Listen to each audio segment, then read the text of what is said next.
little bit after 4 o'clock. So, Ms Finlay. Thank you, Chair. Minister, acutely interested in the current status of Liberty Bell Bay. I understand this week there was concerns about workers being paid, but I've had confirmed that workers were paid this week, which is great. It's a deep concern in the local community. But there's ongoing concern that superannuation and other allowances aren't being paid. I'm just wondering what awareness you have there and what role you're playing in ensuring that workers have the appropriate secured arrangements around their wages. Yeah, thank you, Ms Finlay. The Tasmanian Government recognises the significant contribution that Liberty Bell Bay or Temco assets make to the state as a long-term major export manufacturing business, employer and supporter of local business and key industries such as transport, advanced manufacturing, resources and energy.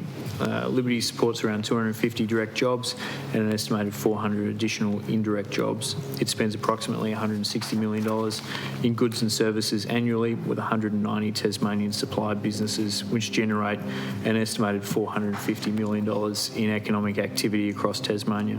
Tasmanian Government recently stepped in to support workers in the northern Tasmania economy by approving a secure loan facility of up to $20 million to Liberty Bell Bay to enable the purchase of manganese ore.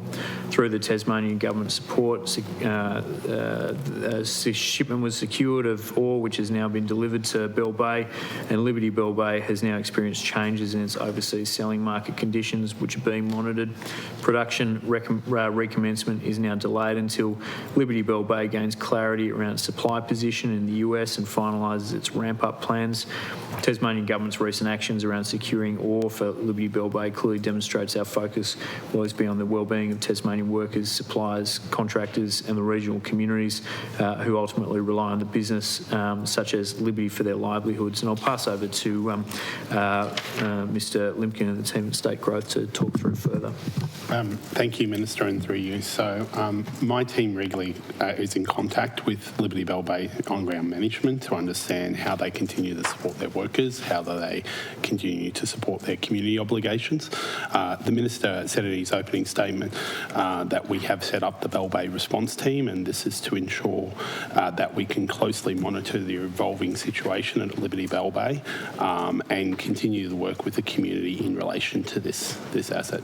In addition, we remain in ongoing conversations with the Commonwealth Government to ensure that this has to be a state and a Commonwealth partnership, as we've seen around the nation in Whyalla and in Queensland.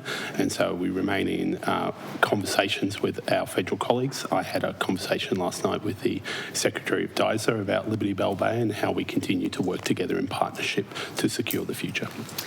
I wouldn't like this to be a second question, Chair, because my specific question was about wages and superannuation. I'm wondering what specific conversations you're having around the security of workers on site and their wages and other obligations. Thanks, Ms Finlay. And obviously we expect all businesses to meet their obligations to their workers when it comes to wages, superannuation, of course paying their contractors and suppliers as well. We expect Liberty Bell Bay's owners, the GFG Group, to be reinvesting in this business and the people that they've reaped significant dividends from in recent years in Tasmania. But I'll pass over to the Secretary if there's anything further to add. No, Minister, not apart from that, what my previous answer is that we continue to engage with the company to ensure workers, suppliers and the community expectations is met. Those conversations happen at the moment sometimes daily, sometimes a few times a day. We take an advocacy role. As the Minister said, it is ultimately the company's accountability to fulfil their commitments and their contracts with the community.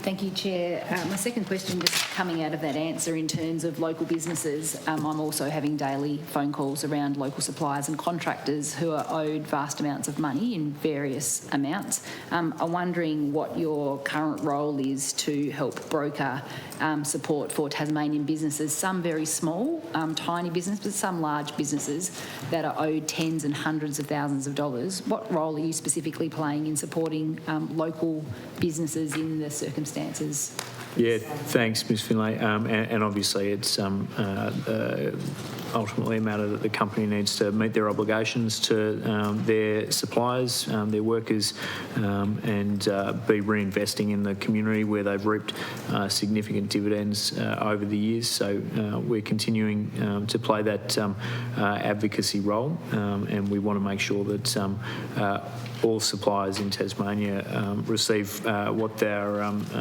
contractually entitled to through that process. I'll pass over to Team State Growth if there's anything further.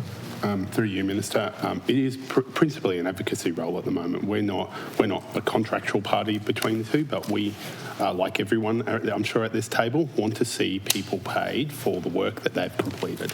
And so we are advocating. We continue to work with the team continues to work with management, and we will continue to play that advocacy role each time we talk to management.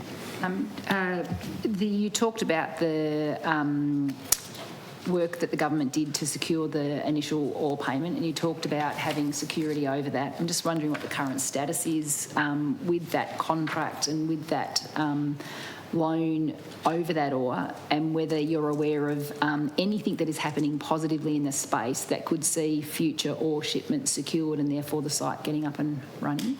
Thanks, Ms Finlay. Yeah, we're disappointed that Liberty made the decision to continue with the production pause despite seeking the loan for the ore. The loan to Liberty Bell Bay was carefully designed by the state to ensure its purpose is purposed solely around securing valuable ore supply for the Bell Bay manganese asset. The loan operates with appropriate security and conditions which protect Tasmanians' interests and ensure the risks to the state are reduced as much as possible. The provision of the loan was subject to independent expert advice as well as advice from the Tasmanian Development Board. It needs to be made very clear that the Tasmanian government support is intended to assist Tasmanian workers and their families by recommencing production at Liberty Bell Bay and not to directly benefit Liberty's owners, the GFG Group. And so just Minister, the question. Minister, the Mineral Resources Development Act is now 30 years old. I'm sure you'd agree a lot's changed in the past 30 years, and we're seeing, particularly in the resource space, things changing very, very quickly with critical minerals coming online. Has that act ever undergone a full